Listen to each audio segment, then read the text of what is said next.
to discuss the replace formula in Excel. So right here the equal mark, then you write here replace.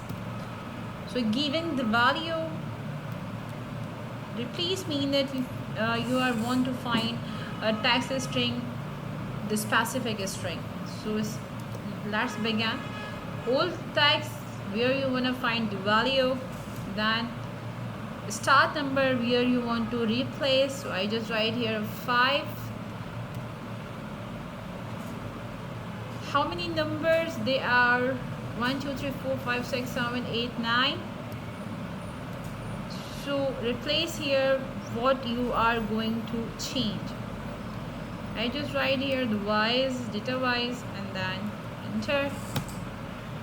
So you can see easily if I write here 5, not I just give the space, data wise. So you can easily replace any tags to another tags. I hope you like and subscribe my channel.